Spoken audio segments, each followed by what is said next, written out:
Pong magandang araw po sa inyong lahat mga kaibigan.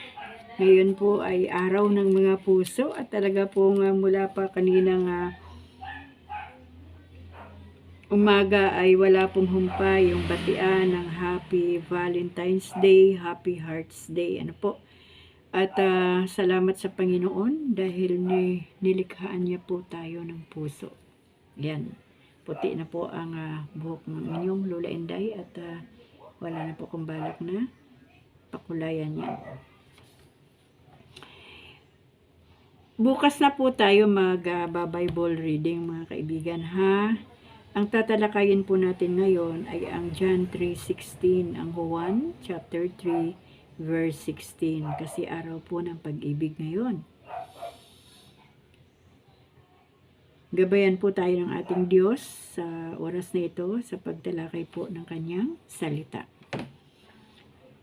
Basahin ko na ha mga kaibigan. Sabi po dito sa Juan chapter 3 verse 16, gayon na lamang ang pag-ibig ng Diyos sa sanlibutan, kaya ibinigay niya ang kanyang bugtong na anak upang ang sumampalataya sa kanya ay hindi mapahamak kundi magkaroon ng buhay na walang hanggan. Purihin po ang Panginoon sa kanyang salita na atin pong binasa.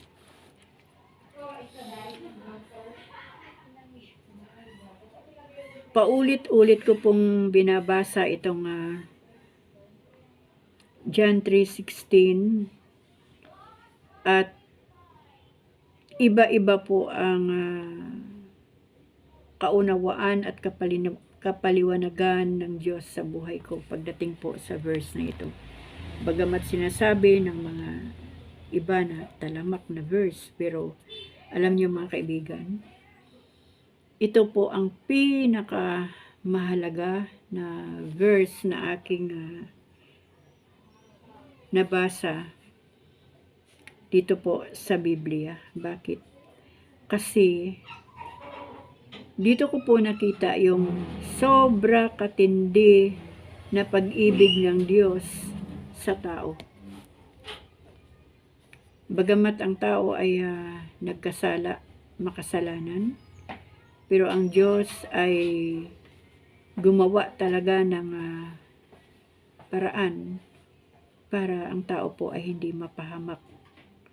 Yung pag-ibig ng Diyos na walang kapantay, yung pag-ibig ng Diyos na kaya niyang ibigay at ialay yung kanyang bugtong na anak, ang ating Panginoong Hesus. Ang Diyos na hinubad ang kanyang kapangyarihan bilang Diyos para pumunta dito sa lupa at magbata ng lahat ng hirap hanggang kamatayan sa krus ng Kalbaryo. Tuwing sasapit po ang Valentine's Day, ay napakababaw ng pangunawa ng tao sa salitang pag-ibig. Madalas ay maraming napapahamak, lalo na mga kabataan, sa salitang pag-ibig dahil ang nagiging meaning ng pag-ibig dito sa mundo ay pangmundo lamang. Ngunit kapag atin pong naranasan yung tunay na pag-ibig ng ating Diyos, iba po yun. Dito po sa pag-ibig ng Diyos na kanyang ginawa, mula po sa pag-alay ng kanyang buhay, ipinako siya sa krus, namatay, para tubusin po lahat ng tao mula sa kasalanan. Kasi nung panahon po ni Noe, ginunaw po ng Panginoon ang mga tao sa pamamagitan ng baha. At nangako ang Diyos na hindi na niya gugunawin pa muli ang tao sa pamamagitan ng baha. Kaya po nagkaroon po ng gunaw ng panahon na yun dahil nakita ng Diyos yung matindi labis na kasalanan na ginagawa ng tao. Hanggang sa panahon pong ito, pagkatapos po mag-alay ng Diyos ng kanyang buhay, pagkatapos niya tubusin ng kanyang buhay ang mga tao mula sa kasalanan, ay balik na naman po uli sa kasalanan ang tao. Ngunit hindi na po gagawin ng Diyos na papatayin lahat ng tao dahil nagkasala. Sobrang napakatindi po ng pag-ibig ng ating Panginoon. Yung isang luhod lang natin sa Diyos, Lord, patawad po, nagkasala ako, nagkamali ako, nagkulang ako. Kapag nakita ng Diyos yung puso natin na talagang tutuhanan yung ating pagsisisi, ang Diyos po ay dagling nagpapatawad ng ating kasalanan. Alam niyo mga kaibigan, may isa pa akong nakita dito. Kapag hindi po natin naranasan ang tunay na pag-ibig ng Diyos, hindi po natin kayang magmahal ng kaaway. Tandaan po natin yan.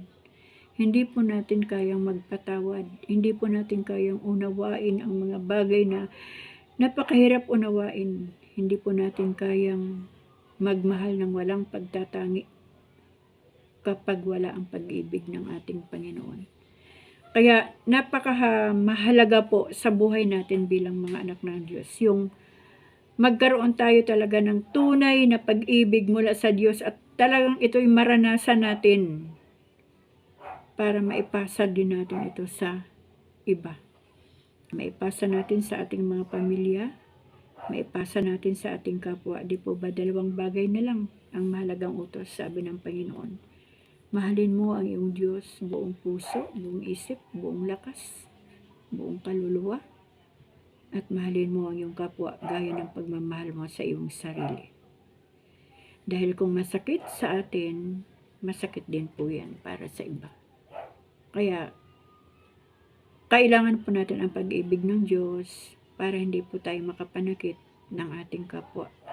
Para hindi rin po natin masaktan ang puso ng Panginoon at para hindi rin po natin malapastangan ang dakilang pangalan ng ating Diyos. Kapag titignan natin yung nakalagay po dito na mahalin mo ang iyong kaaway, parang mahirap pong gawin na ng mga kaibigan.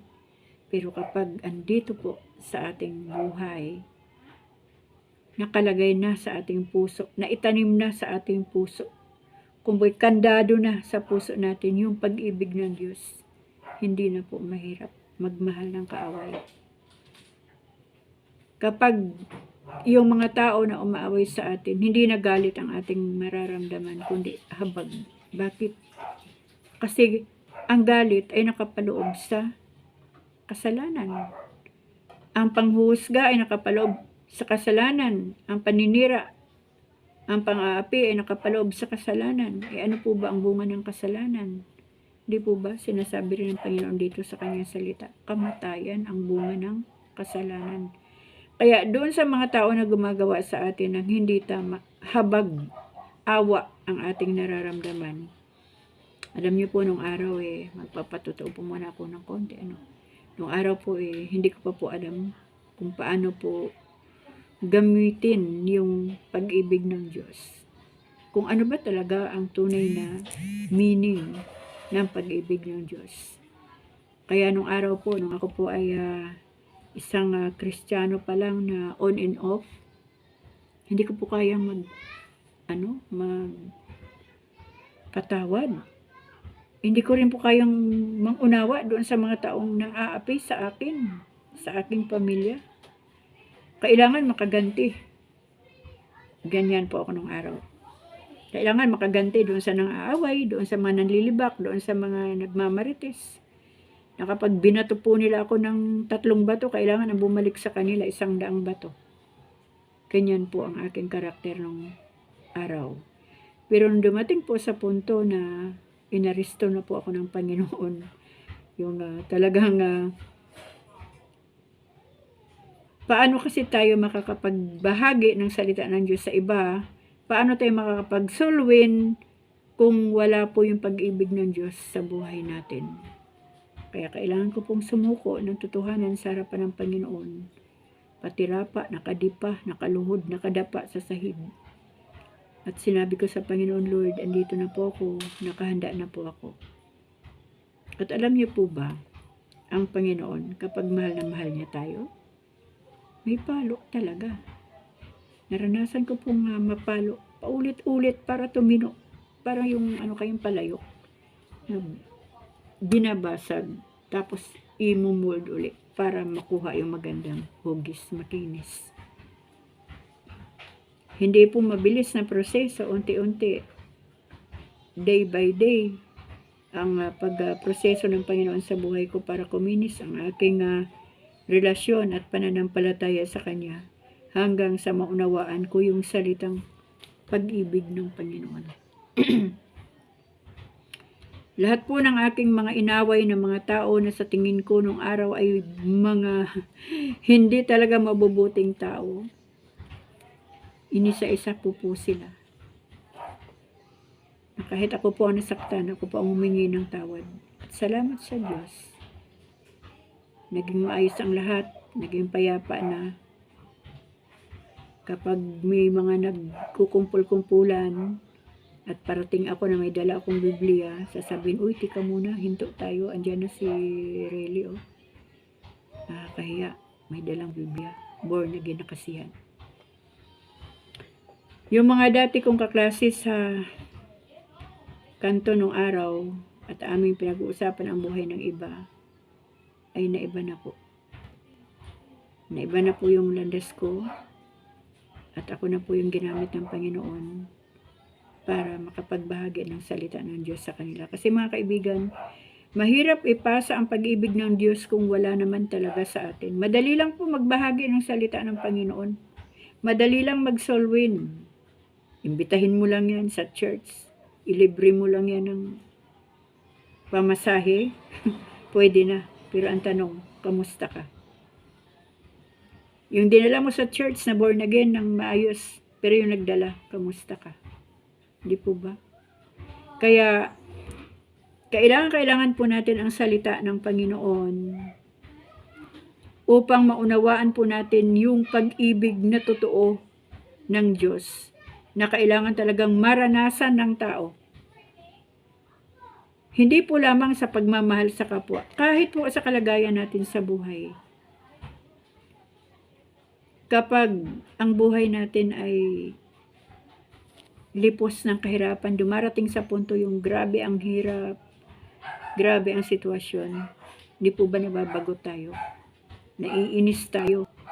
Meron pa tayong kaisipan na bakit yung mga kapitbahay ko hindi naman yan maka-Diyos? Hindi naman born again yan? Bakit sila ang nananagana? Bakit maayos ang buhay nila? Ako itong lumalapit na ako sa Diyos, nagsuko na ng buhay, tapos ako pa itong parang ang hirap-hirap ng buhay ko. Doon ko po naunawaan na kung mahal natin ang Panginoon, hindi tayo magrereklamo. Dahil yan ang mga proseso na pagdadaanan ng buhay ng isang tao para ayusin ng Diyos yung ating mga damdamin. Tanggalin yung mga damdamin ng inis, inggit, yung bagot, naasar ka, inaaway mo ang buhay, inaaway mo ang sarili,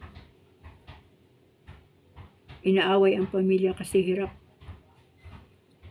Danas ko po yan nung araw, nung ako pa'y dumadaan pa sa proseso ng ating Panginoon. Ngayon po ay sinasabi ko nga na salamat sa Diyos kasi pinaranas din ng Panginoon sa akin yung pag-ibig niya, kaya po natuto ako magtiis, natuto ako magpatawad, natuto ako magmahal ng kaaway, natuto ako magmabuting tao, mabuting kapwa-tao. At yan po ay mula sa pag-ibig ng ating Diyos. At saan po ba matatagpuan yan? Siyempre po dito, sa salita ng Diyos. Dahil ang salita ng Diyos, ito po yung mensahe niya, pangungusap niya, tinuturuan niya tayo kung paano natin isapamuhay itong kanyang salita. Kapag galit na galit po tayo, ayan po, may tumatawag, hayaan yan lang po yan. Kapag galit na galit tayo, kapag wala po ang pag-ibig ng Diyos sa puso natin, makakapatol po tayo sa mga taong gustong mang-away sa atin. Pero kapag ang pag-ibig ng Diyos ay nasa atin, payapa po tayo. Masaya lang po tayo. Kawain man po tayo, libakin man po tayo. Alam po natin yung salita ng Diyos. Sinasabi rin ng Panginoon sa kanyang salita na kapag siniraan ng isang tao ang kanyang kapwa o ginawa niya ng masama ang kanyang kapwa, ay hindi ang taong iyon ang kanyang ginawa ng kasamaan, kundi ang ating Diyos. At sinasabi rin ng Panginoon, anumang uri ng panukat ang ating gagamitin laban sa ating kapwa, ay yun din naman ang gagamitin ng Diyos na panukat laban sa atin. Pero kung pag-ibig ng Diyos ang ating naipasa sa ating kapwa, yun din naman ang ibabalik ng Diyos, yung pag-ibig niya na lalo pang mag-uumapaw sa ating puso. Pwede po kasing mawala yung pag-ibig ng Diyos sa ating buhay. Pwede pong mawala yan kapag hindi na po tayo suportado ng salita ng ating Panginoon. Ano pa po ba ang maririnig natin kung hindi na tayo nagbabasa ng salita ng Diyos? Ano pa po ba ang malalaman nating mensahe ng Diyos na makakatulong sa atin kung wala na tayong panahon sa pagbabasa ng salita ng Panginoon? Kaya mga kaibigan, matututo lang tayo ng tama, matututo lang tayo ng tunay na pag-ibig. Matututunan lang natin sa pamamagitan ng salita ng Diyos. Dahil ang salita ng Diyos ay buhay, makapangyarihan po yan. Parang tabak hanggang sa pinaka utak ng ating mga buto ay nanunuot ang kapangyarihan ng salita ng Diyos. Kaya ngayong araw, Valentine's Day, nawa ay maunawaan ng bawat Kristiyano. Kasi ang mensahe ng Diyos ay para sa mga anak niya. Hindi po ito para sa mga hindi anak ng Diyos. Kasi kung ito ay mensahe para sa mga hindi anak ng Diyos, hindi po nila ito maunawaan. Tayo lamang po na mga anak ng Diyos ang makakaunawa ng salita ng Diyos. At tayo po ang gagamitin para ipasa po ang kanyang salita sa mga tao na pagdadalhan ng ating mga buhay, na ang Diyos din ang magdadala ng buhay natin para sa iba. Alam niyo mga kaibigan, sabi ko nga, nung araw parang kontento, yung word na kontento, parang hirap intindihin. Ano kaya ang meaning ng kontento?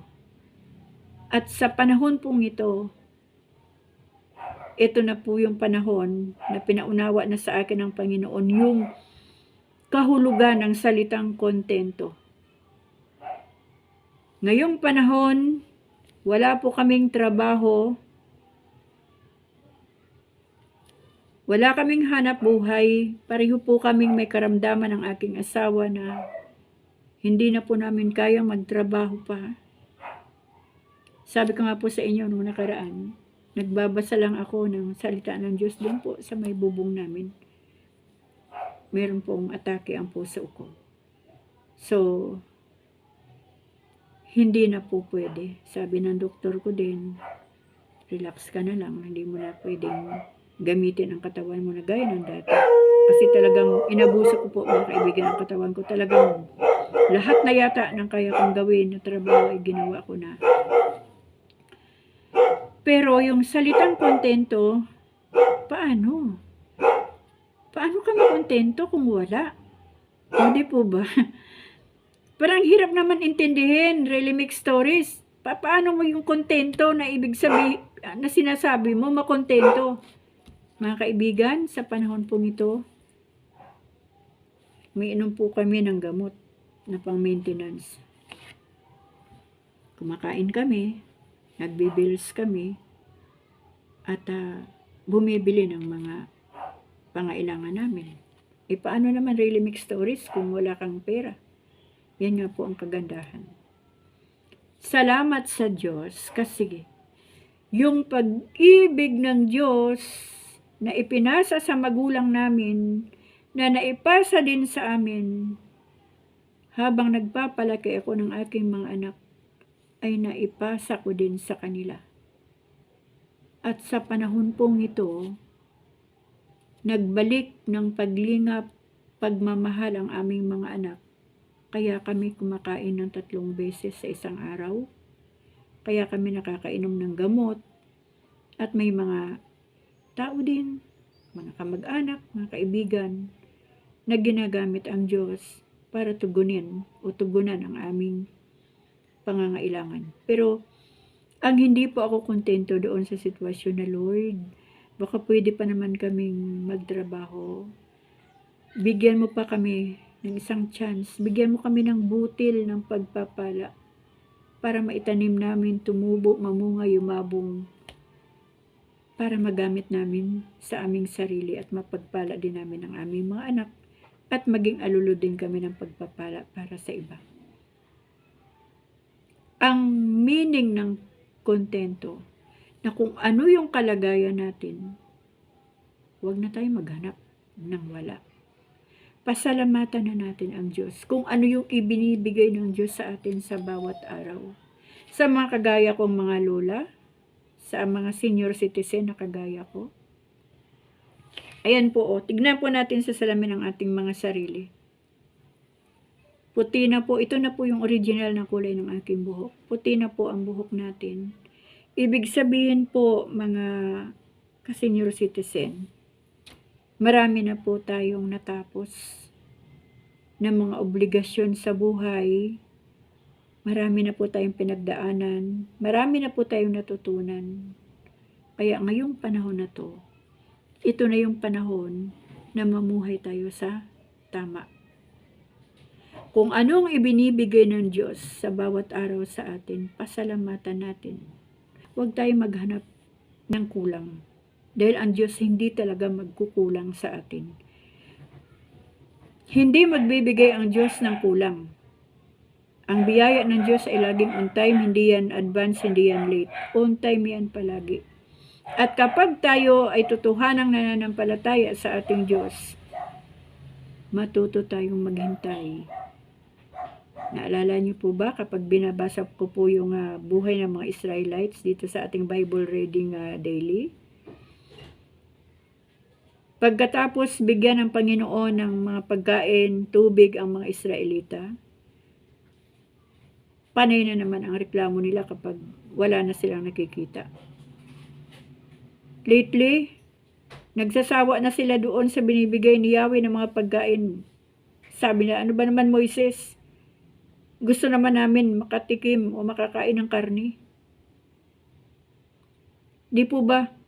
40 years na paglalakbay ng mga Israelita papunta sa lupang pangako. Ginabayan sila ng Panginoon at pinakain sila ng Diyos, hindi sila nagutom, pero panay pa rin ang reklamo ng mga Israelita hanggang sa gumawa sila ng karumal-dumal na kasalanan. Ang sumamba sa gintong guya na kanilang ginawa. Kumbaga, walang utang na loob pag atin pong gagamitin yung word na yan, yung term na yan na itong mga Israelita walang utang na loob sa Diyos. Di po ba? At sa panahon naman natin, sabi ko nga pag may makita akong isang saging sa mesa, salamat sa Diyos kasi pwede ko ng ulam yon. Masayang-masaya na ako doon, may isang saging. Pag may nakita akong isang kape sa kusina, thank you Lord, may kape. Pag nakita ko tuwing umaga yung mga bulaklak ng blue turnip, salamat Panginoon kasi pinamulaklak mo na naman, meron na naman akong iinumin na pang gamot ko sa aking breast cancer. Lahat ng bagay na nakikita ako dito sa loob na dati ay hindi ko nakikita, hindi ko na-appreciate.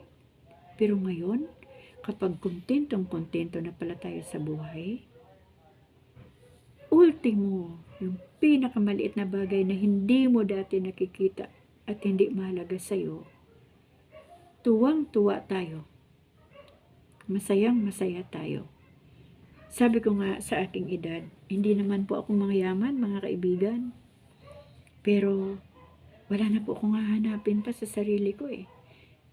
Kung sa practical na usapan dito sa lupa, ang kailangan ko lang pera. Kaya sinasabi ko specific yung aking prayer sa Lord, Lord. Minsan pa, pagkatiwalaan mo naman po kami uli, bigyan niyo po kami ng pera kasi kailangan po ng aming anak na bunso makapag-aral at ayoko ding dumipende sa aming mga anak habang kami nabubuhay. Pahingi po ng butil ng biyaya mo na pwede naming gamitin na makapaghanap buhay kami para kumita. Hindi yung manghihingi lang tayo sa Panginoon para gastusin, ibili ng kung ano. Yung butil na kailangang tumubo, umunlad, mamunga ng tuloy-tuloy para hindi po na tayo magkulang. Yan lang po ang prayer ko sa Panginoon. Pero yung mga material na bagay, gaya po ng alahas, damit, sapatos, ano pa ba?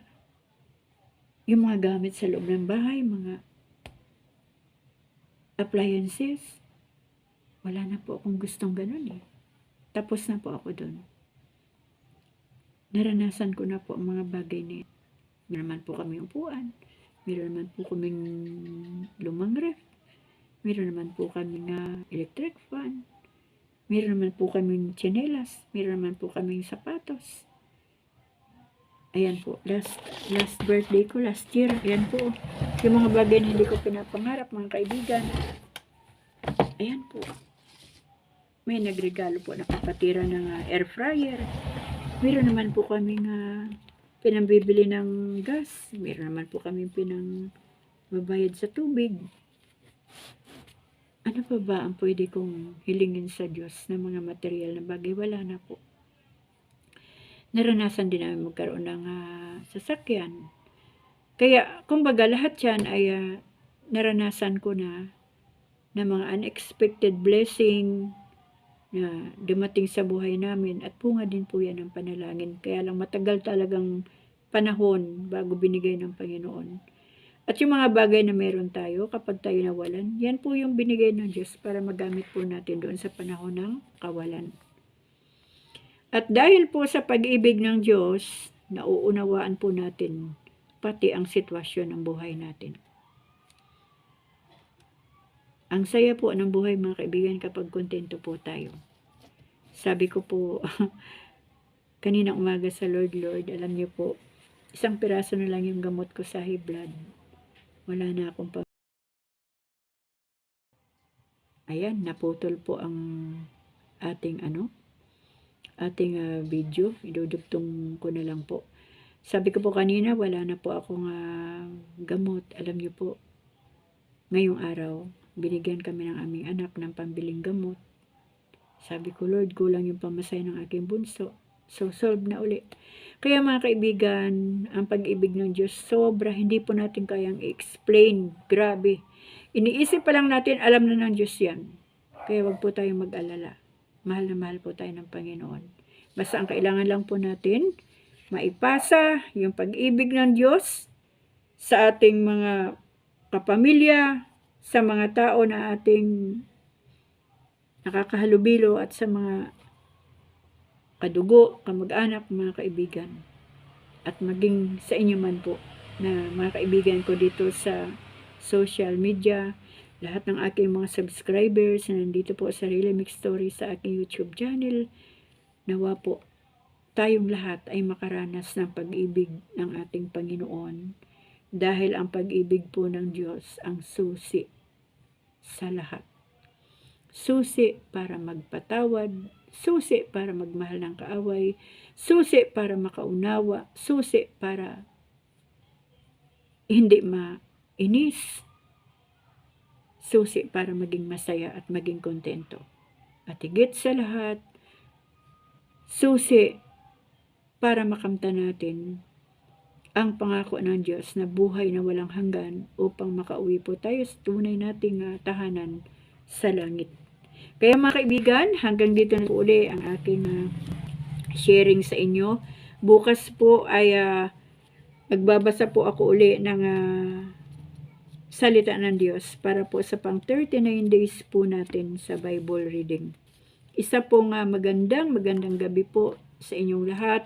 Magandang umaga, magandang tanghali, magandang hapon sa ating mga kaibigan na sa iba't ibang bansa. Manatili po tayo sa ating pananampalataya sa Diyos upang tayo po ay laging magabayan ng ating Panginoon. Tayuan po natin yung pananampalataya natin sa Diyos dahil sa ating pananampalataya, dyan po makakakilos ang kapangyarihan ng Panginoon. Kahit man sa ating pananalangin, laki pa natin lagi ng pananampalataya na once na nag-pray tayo, andoon yung ating pananampalataya na mangyayari. Ibibigay ng Diyos sa buhay natin yan. Yun po ang pananampalataya na kahit wala pa sa ating kamay, naniniwala tayo na ibibigay at ipagkakaloob ng Panginoon yan sa atin, lalo na doon sa napapanahon na prayer items. At sa ating mga kaibigan, sa ating mga kasangkay sa Davao de Oro, ipag-pray po natin sila. Tulungan niyo po ako manalangin para sa ating mga kaibigan sa lugar ng Mindanao na dinadaanan ng baha hanggang ngayon. Talagang grabe po yung kanilang nararanasan na sila po ay iligtas ng Panginoon sa kapahamakan, na huwag po nilang panghinayangan yung mga bahay nila, malubog man ito sa baha, basta ang buhay nila ng bawat pamilya nila ay maligtas. Ano po? At yun po ay makakatulong po tayo sa pamamagitan ng ating panalangin. At kung able naman po na tayo makakatulong talaga financial o kung ano pa man ang kaya nating ibigay, huwag po natin itong ipagkait sa ating mga kababayan. Basta patuloy po na ipasa natin, ipadama natin ang pag-ibig ng Diyos na pinamana ng Diyos sa ating mga buhay. Hanggang dito na lang mga kaibigan, at isa pong masayang araw ng mga puso sa inyong lahat o sa ating lahat. Patuloy po tayong pagpalain ng ating Panginoon. Patuloy po niya tayong samahan, gabayan, patnubayan at ilayo sa anumang uri ng kapahamakan sa pangalan po ng ating Panginoong Hesus. Amen.